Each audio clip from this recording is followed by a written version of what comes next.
Welcome to the Engaged by Design podcast. This is where we help you engage more learners more effectively. I'm your host today. I'm Dr. Michael Cottom, joined as always by my co-host, Dr. Vernon Smith. Michael, we are so excited to have Dr. Kelvin Thompson with us today. Let me tell you a little bit about Kelvin. He serves currently as the Vice Provost for Online Strategy and Teaching Innovation at the University of Louisville, working to improve the higher education learning experience a little bit every day. He writes, speaks, and consults across U.S. higher education. And if you have not ever heard of Kelvin, you're probably on the periphery and need to get connected better into higher education. He has over 24 years at the University of Central Florida, where he created widely used resources for online teaching, including the Teaching Online Pedagogical Repository, which is a great set of tools for folks, faculty seminars in online teaching, and the Blend Kit course. He co-hosts, and I'm still saying co-host because they did have their final episode, but it's still available, the Topcast, the Teaching Online podcast. Kelvin has co-edited the Sage Handbook of Online Higher Education, and he publishes a great monthly newsletter, The Lift. So you should go look for that and sign up and subscribe. He's held many leadership roles with places like EDUCAUSE, the Online Learning Consortium, WCET, and was named an OLC Fellow in 2020. Kelvin, we're so glad to have you here. Wow. I'm a little scared now because you might expect me to somehow live up to that extremely gracious introduction. It's all true, though. You know, Kelvin, that's the truth of it. I mean, I've crossed paths with you at EDUCAUSE, OLC, WCET. I mean, I think Lumina, Gates, and other places. And you're always, what I'd say as a professional and in the field, you're always on I would say the cutting edge, or at least the thoughtful edge of what's going on for online learning. And so you're just going to have to take those compliments, because we are very much fans of your work. And it's more than anything, you know, Kelvin, it's because you care about students. You care about the learning. And that's what we really, really admire. Michael, do you want to kick off some of the questions with Kelvin this time? Well, first, you know, we got the semi-scripted introduction, but Kelvin, tell us how you got where you are in your professional career here in the Reader's Digest version, I guess. Oh, good Lord. I don't do pithy. That's rough. You know, two anecdotes come to mind that were both serendipitous inflection points. I'm sure, like all of us, there are far more, but two of them come to mind right now as you asked me that question, that without which I wouldn't be sitting here, I think. One was when I was still working in a local K-12 public school system. I had transitioned away from being an elementary music teacher. I had transitioned fully into being what we called a technology facilitator, kind of an educational technology role. I had just started a master's program at my university down the street, University of Central Florida, which meant that I was working in the school 5 days a week, and 2 nights a week I went to grad school because it was at night.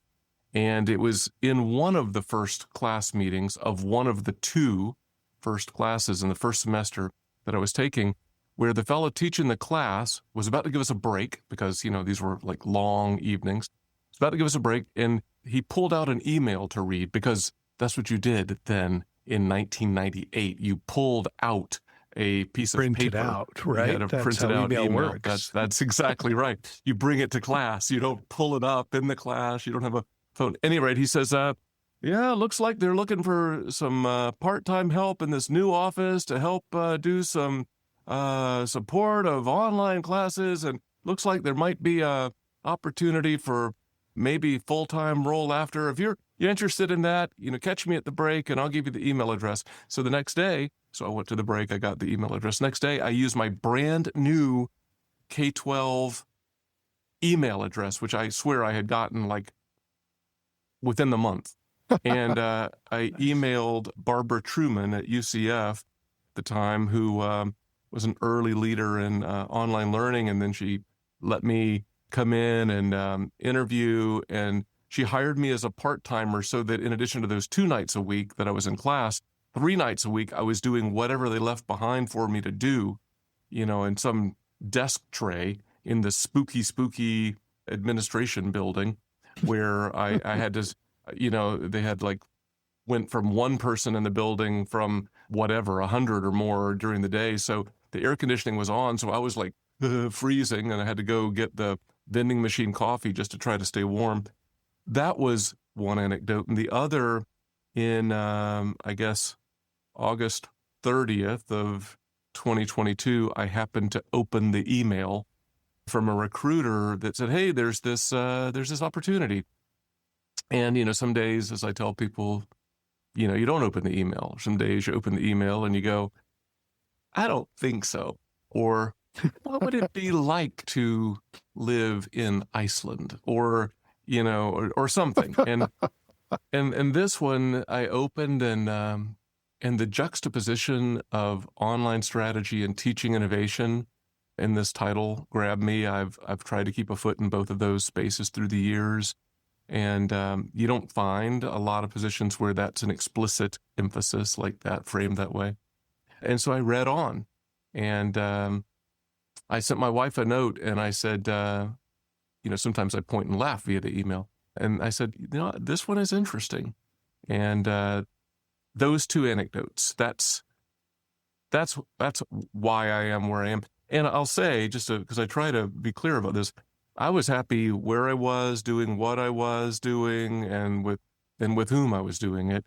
I just opening that email, which I guess I'll add that I didn't hear back from my wife. And when I got home that night, we were doing all the normal evening stuff, and she didn't say anything. And at some point before bed, I said, I'm sure you didn't have a chance to see it, but I sent you this email today. Have you lost your mind? And that's how that started. But nevertheless, we decided as a family that it was worth pursuing as an opportunity to see what would happen. So those 2 anecdotes are why I am here talking to you today. So why are you still here? I mean, this is that's kind of how it started. Yeah, right. But you've stayed here. What drives you to keep on doing this this kind of work in online space? Yeah. Well, I mean, what has kept me in the work in my various roles at both institutions and engaged with the community and so forth is, I guess, ultimately a belief that we're doing something important, significant, strategic, of value, that we're opening up doors of opportunity. I tend to believe in the potential of higher education to, in the words of a former leader at my former institution, Dr. Dale Whitaker, I believe in the potential of higher ed to lift lives and to lift livelihoods, those twinned goals, which I sometimes think of as societal transformation, including but not limited to social mobility. Yeah. I think online digital learning, that's how I orient it. It's about that. So that's the reason I keep coming back every day. Yeah, for me, I tend to say it's about generational change. Mm-hmm. Yeah, that's right. You change one life, you change the family, you change the next generation, and that's right. I don't think anything in society does as much as education does for that, to change a life. Yes. Lots of lives. Yes, that's right. I mean, I don't know about you. I was a first-generation college student. It's amazing that I found my way to college. I sometimes say one of the things I'm most grateful for in my life is they let me into Florida State to study music. One of the other things I'm grateful for is they let me out with a degree. Both were kind of surprising. If you were just sitting there eating the popcorn, watching the show, you'd be like, they let him in? They let him out. Wow. And, I'm grateful for that. And I just sincerely want to try to make things better for other people too. Yeah. It's a transformational process. I mean, not a lot of sectors can say that you actually have the potential to transform individuals' lives, communities' lives, society, the lives of others in meaningful ways. And I love that, lift and lift, right? Socioeconomic and also their whole experience as a human being. I love that. Tell us a little bit about what you're doing at University of Louisville that you like. I mean, what's the most exciting thing that you've been doing lately? I think those are two different questions. Fair. Take them one at a time. Fair. Yeah, good Lord. One of the things I say to people, this isn't, like super strategic necessarily or anything, but one of the things I routinely will say to people is having conversations, like sitting down across the table with team members that I try to get to every team member in my organization at least once during the year, just to have a non-agenda conversation. I try to have conversations with colleagues outside of my unit, often over a shared cup of coffee, but not always. And I mean, that's the thing that I probably enjoy the most, is just sitting down and talking to people and hearing what they're about, and trying to look for be supportive and encouraging, interested, but also look for ways to align and support and complement and synergize with their work. But, in terms of like the what is it that, that we're doing here, I would say that since arriving here just over 3 years ago, it's been trying to learn the environment, try to look certainly early on for some, the proverbial quote unquote quick wins that allow you to sort of maybe gain some credibility, or if not that, at least to quickly show people who you are and who you're going to be. After those quick wins, I've really been about trying to, as I form a picture of the institution, try to look for where there are levers, or as what I've used the phrase, establishing sustaining structures that will bring about what I believe is a positive shift in trajectory of the work of online and digital learning here, in alignment with institutional priorities and goals and aspirations. But it's all centers back to what we were just talking about, that lifting lives and lifting livelihoods. Yeah. I identify with that need for the conversations, and that's the most enjoyable part, because there are so many great people we get to work with. That's fun. But without the structures, the conversations don't go anywhere, right? The structures that go beyond your conversation, that you don't get to do strategic work without the conversations and without the plan. I can attest to your ability to get into the culture, because folks can't see this on the podcast, but on your lapel, I see Louis the Cardinal, the mascot from the University of Louisville. So someone does not wear a mascot pin unless you are really steeped in the culture. Well, or you work to acclimate, No, I try to wear the cardinal every day. I also, I don't know, you won't be able to see this, but one of the things, I was probably a few months in, and I got a little note, I think from our Student Success Center, identifying that they reached out to folks to be advocates, mentors for first-generation college students. And I think there had been some sort of like survey or something, and they said, well, you said you were a first generation student. So they sent me this pin, and it says first gen cardinal. And I wear that every day, right? Because I identify with that. And I mean, Oh, I've yeah. got a sticker on the window over there, and, there's like mentoring programs. I try to speak up for the first gen experience wherever I can. So, Kelvin, I want to talk a little bit about your position, but I want to go back to this human connection thing because you're talking about ways of connecting this. Your current title is Vice Provost for Online Strategy and Teaching Innovation. Mhm.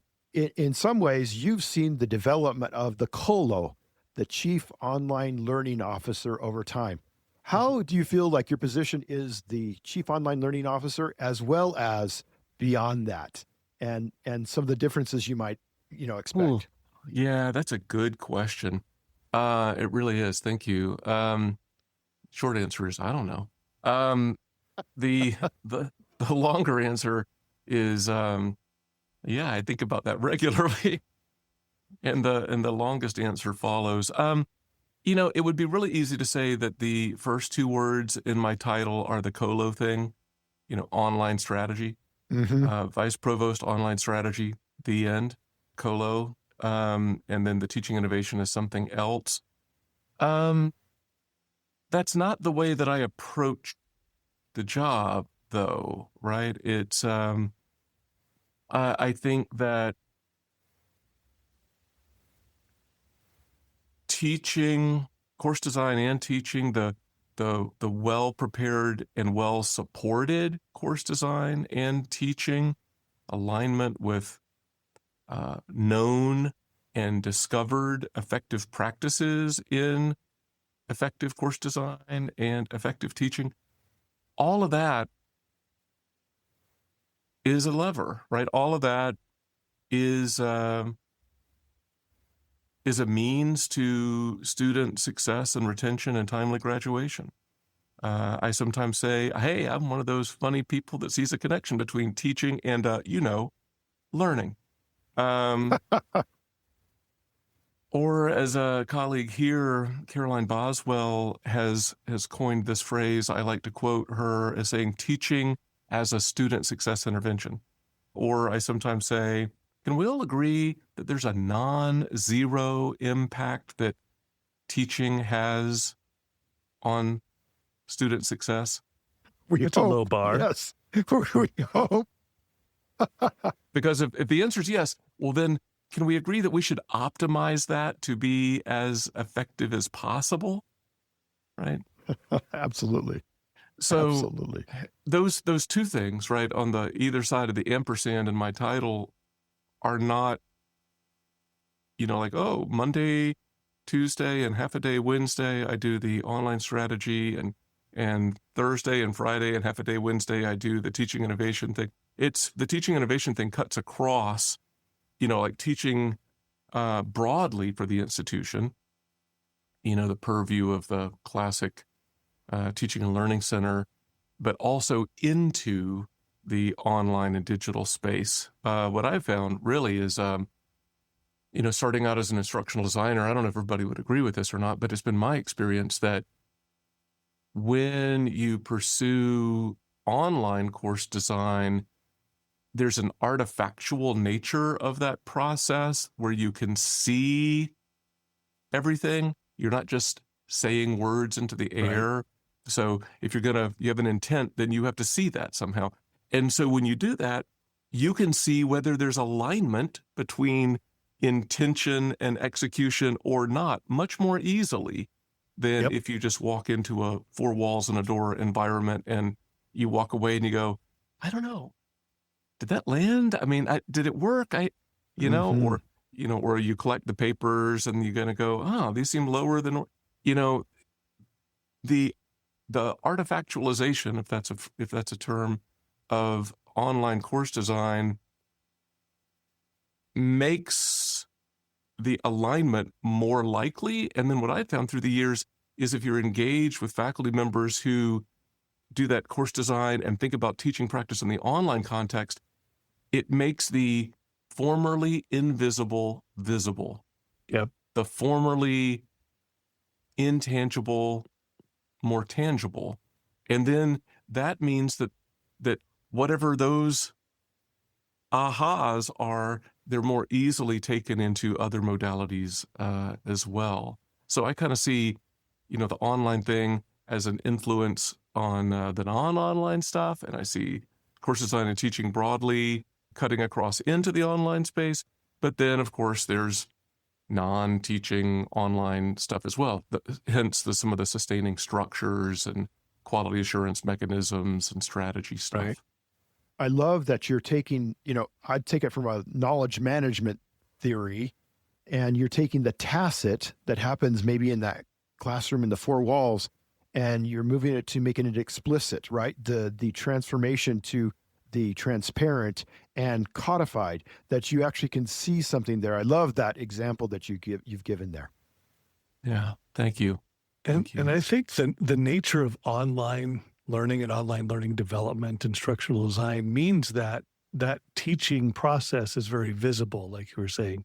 Mm-hmm. And it led, especially early on, maybe continuing to increase scrutiny of the quality of online learning. And I think in part because you could see it. That's right. Rather than a random drop by the classroom and, looks like they had a great lesson today. Rather, you can see the entire design, all the assessments, everything.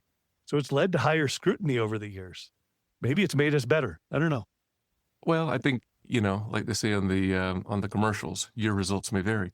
Yeah. You hope for that. I think it's hearing you say that, Michael, I think it's analogous to the current moment with generative AI, right? Mm-hmm. So there's a lot of push and pull around generative AI in education, especially related to assessments of learning. But as many have opined, perhaps the biggest thing that's going on is that the existence and the use of generative AI just exposes the flaws, just exposes the assumptions, just exposes what, really? Which is kind of like, Michael, you said about like the walking by the classroom or whatever. Hey, I thought it was all working fine. Mm-hmm. Until generative AI came along and ate your lunch for you. Yeah, pretty much. Demystification and pay no attention to that man behind the curtain.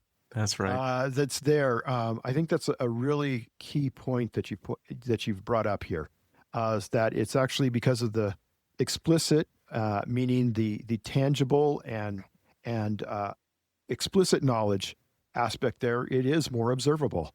And yes, if it's more explicit, if something's explicit and measurable, then it can be improved. And that's where I also look at this. Yes, it points out the flaws. And at the same time, generative AI is a wonderful opportunity for improvement. Kelvin, you said a magic word there in terms of generative AI, and that is assessments, right? The assessment. Talk about the things and the ideas that are presenting themselves to you, or you're hearing about, the challenges with assessment in the age of generative AI. Well, first I'll say it's not like I have any answers, right? Any definitive anything. I don't believe in the easy button. It's a response I've given to faculty who've reached out. I think we have a direction or directions to go. So there's some suggested pathways. There's clusters of thought. So I'll share some of those that ping pong around in my head. And to a large extent, I'm curating what have seemed to me to be really wise insights from a host of other colleagues. So I don't claim any originality here, but I think the idea of process over product, I think that's an important thing. The idea of potentially, some have said, flip Bloom's taxonomy upside down. I mean, I think that's a thing, which is related to process versus product. I think there are some interesting approaches, frameworks, models, methods that are surfacing where you invite students to transparently articulate how and why they were using generative AI, and not in a defensive posture, but just in a transparency. I think there's some interesting things with that, and engaging and what would you have done differently, that it gives a scaffolding structure to something that I think is really key. And as much as I like to talk about scale all the time, maybe not so scalable. And and we've talked about it several times in this conversation, it's the dialogical, relational nature, the human experience, right?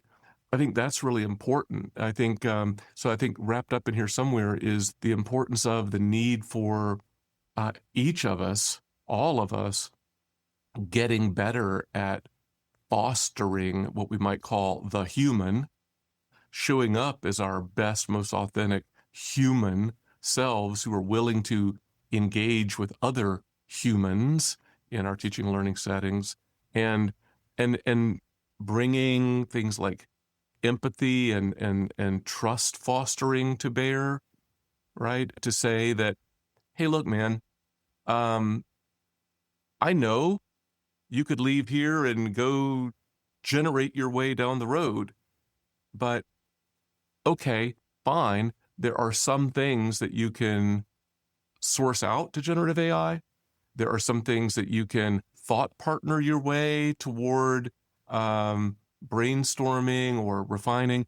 And there are some things that you just are gonna need to first deal with yourself. Trust me on this. And I had a conversation with a friend last night, as a matter of fact.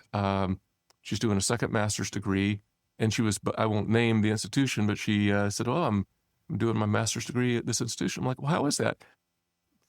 I mean, it's horrible, because I think people are like chat GPing their way through things, and I really need to learn this stuff for my job. And so I'm working hard at it, but I'm aware that not everybody is, probably. And so we had a good conversation about that. First, I assumed and said, well, surely the open book, open note quiz is not the sole source of assessment of learning. I mean, like when I've done that, I mean, that's not an ineffective practice. Open book, open note. It can work. Yeah. Lower the stakes, right? Like I used to say to my graduate students, right? Like, this is just to keep us both honest that you're opening the textbook. Don't make of it more than it is. I just want you to open the textbook and have to deal with these ideas. And then there are other things that we will do that are, application. She said, no, it's the quiz. I'm like, oh, well. And so I'm like, all right, well, that's unfortunate. And she said, I'll tell you, like, there's one topic. I did sort of chat GPT my way through it, because while it's something in our field, it's not something I have to have deep knowledge of every single day. But she said, the other stuff, I need to know that. And I said, okay, all right, I get that. I said, well, I've got something I'm going to send you. I remember Ray Schroeder a few months back had kind of promoted up this particular prompt, this precision learning companion, I think it was framed. You can kind of find it there's an app for that website. I've experimented with it a little bit. I was sort of delighted, and so I sent it to my friend, and I said, I really want to hear if you do something with this or not. Like, if there are these topics that you really think that you want to grasp deeply and you want to be able to use them in your work as a professional, try this thing, because you take your generative AI tool of choice, you put this prompt in it, you specify a topic or a subject matter, and what you get is this iterative, I think of it as like a text-based oral examination. You get asked a question, I mean, I'm going to tell you, video games have never really thrilled me. They lost me at Asteroids, Space Invaders. But I found it compelling, right? Yeah.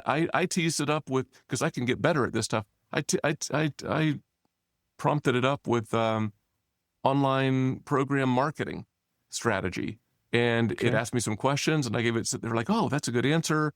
And then it went deeper, and well, how would you do this? And I gave it that. And then it asked me this thing, and it said, okay, well, that was pretty good, but you missed this aspect, and okay, let me tell you a little bit about that aspect. And then it asked me some more questions. And I mean, I only gave myself like, I don't know, 30, 45 minutes to mess with this on that day, but I could have lost some time.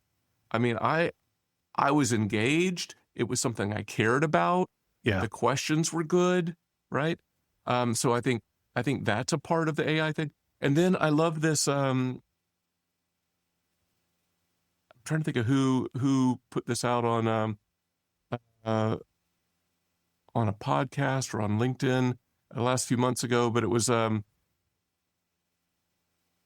that what we need to be about is helping students do two things in this era of generative AI. We need to help students ask better questions. Yeah. Be question askers. Yeah. You can get all the answers you want from generative AI. And I find this when I support, some of my work with AI tools. I'm thought partner or synthesize things, brainstorming. I do that. It's Right. just excellent. Absolutely. But getting better at, like, if I just say make a thing, it's crap, right? Oh, could I say crap on this podcast? Yes, Sorry. Sure. you You can. just did, I suppose. And that was also AI slop, which is the new word of the year, right? That's right. That's right. That's exactly right. But the more that you get to asking better questions that you're seeking an answer for, and then you can partner with the AI to kind of move down the road. Haltingly, I have found, I don't know that I've ever really found like immediately you get something great. So ask better questions is something that we need to ask of our students and help them do, but also then critically evaluate what they get. That's the other thing that we need to help students do in this era. Recently, I started working with one of my chats with AI, trying to make a decision on a platform as we were going to use. And it kept giving me the same kind of answer, all the reasons, the same platform that it recommended. I said, okay, now argue for me against this one. And just to make it give me the opposite argument for what situation would the opposite answer be true. Yeah. And just having it help you to think critically on multiple sides of an issue. In this case, I'm looking at a technology platform. In others, it could be something more important, something deeper. Yeah. I think sometimes we get stuck in our bubbles of people who think like us. Yes. Or ChatGPT will totally just pad your ego, say you're so smart. That's right. Look at it. That's right. Just make it flip around. But I think we have to learn to do that. Yeah, that's right.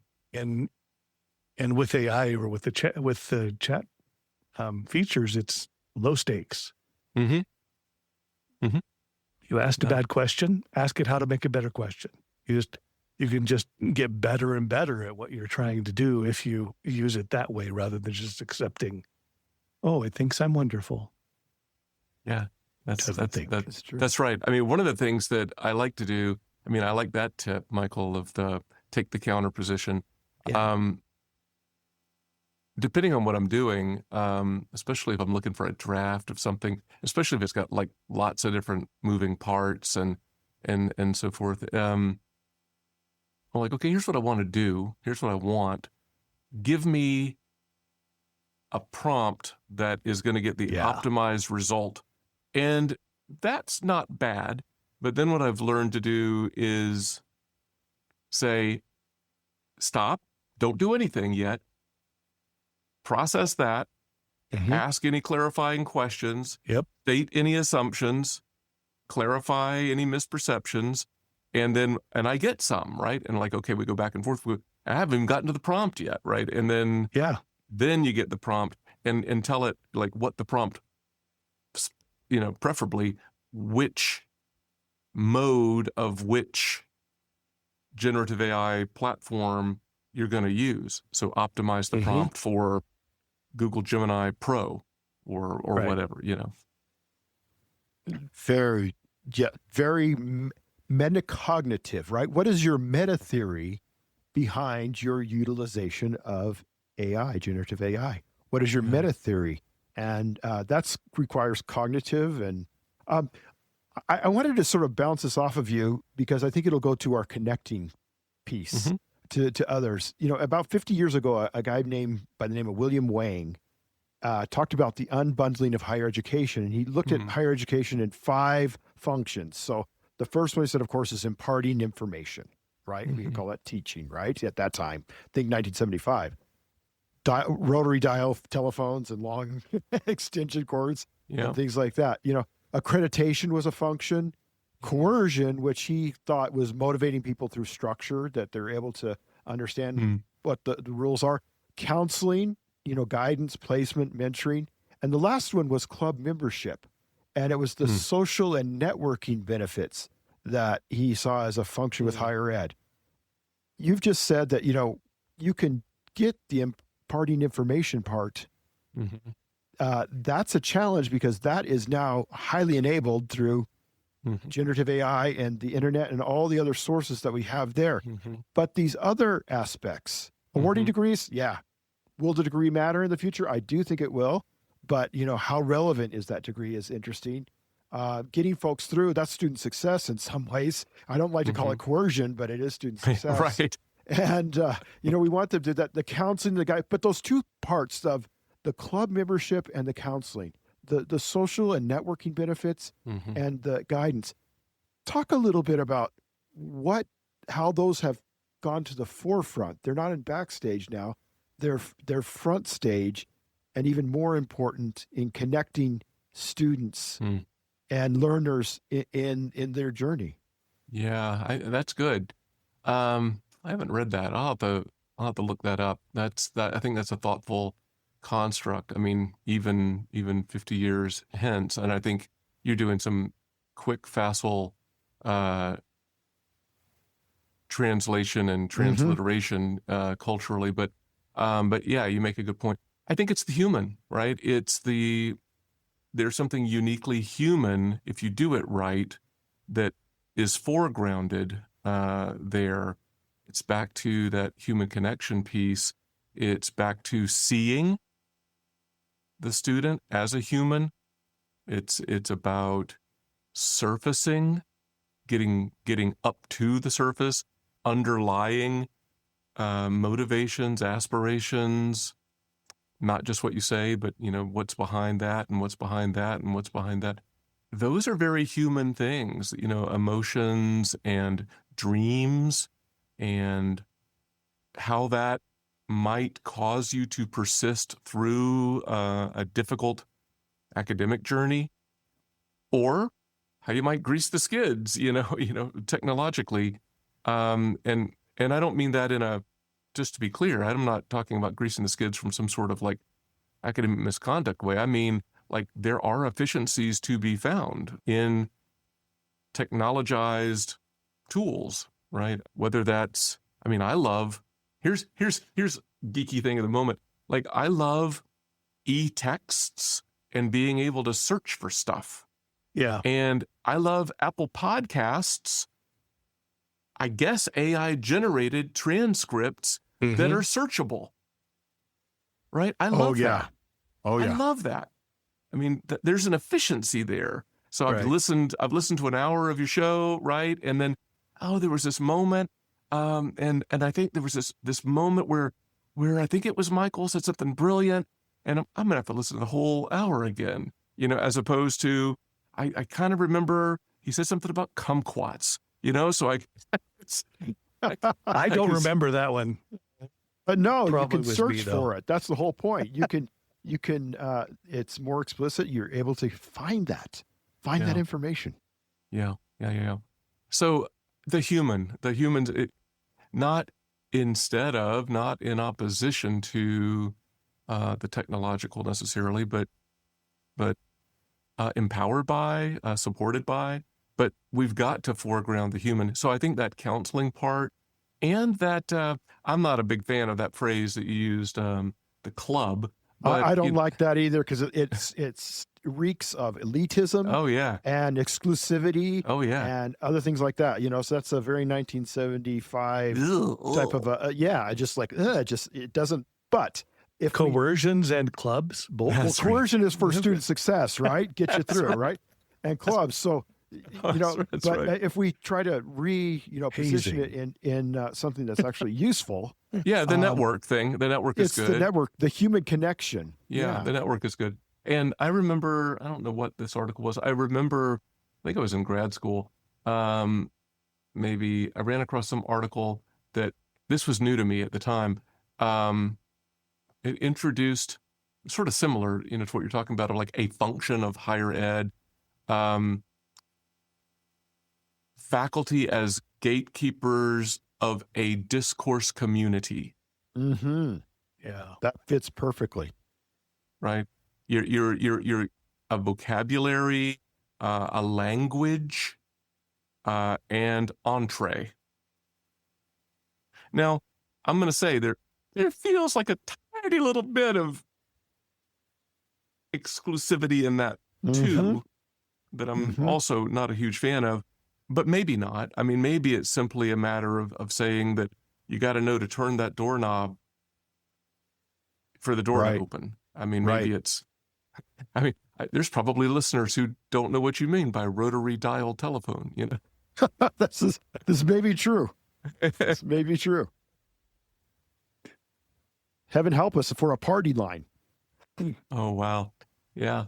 I actually, I had a great aunt, I think, only firsthand knowledge I ever had of this, who I was at her house, and she said something like, "What are you talking about? Party line?" Well, the phone rings and you pick it up. And I'm like,